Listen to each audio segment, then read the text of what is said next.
Ouais, les barrières non tarifaires prennent beaucoup de formes différentes, hein.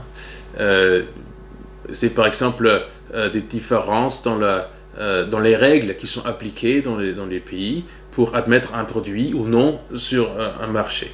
Mais ça, c'est aussi des règles qui concernent par exemple l'investissement. Est-ce qu'un étranger peut investir, et s'il a investi, comment son investissement est protégé?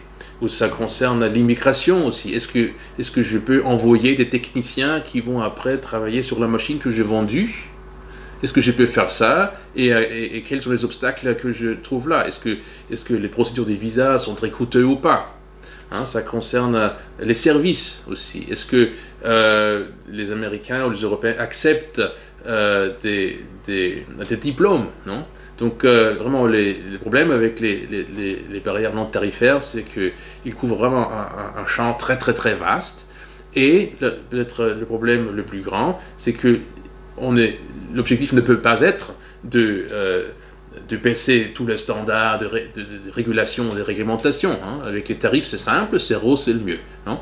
Mais quand on parle de standards en chimie, non, il faut trouver un compromis. Et le compromis, c'est pas zéro, c'est pas infini, c'est entre les deux extrêmes. Et du coup, ça pose de nouveaux problèmes. Et pour les négociateurs qui créent donc ces accords, c'est des sujets beaucoup plus complexes que simplement baisser les tarifs.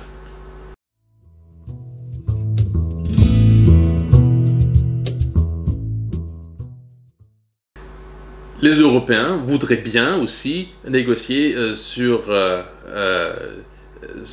le système financier, mais là, on est dans une situation intéressante parce que les Américains ont peur des banques zombies en Europe. Ils ne veulent pas faciliter donc, la vie des banques européennes aux États-Unis parce qu'ils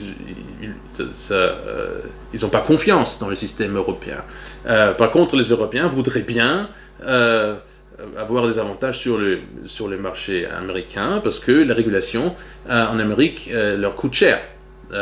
Et donc, on parle toujours, souvent, dans le débat public, du capitalisme américain, et c'est un capitalisme tourné vers le risque, non?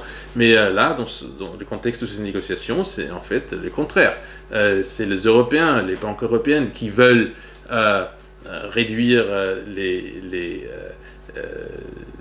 les obstacles, non? Et les règles, ou les rendre plus faciles les règles pour eux.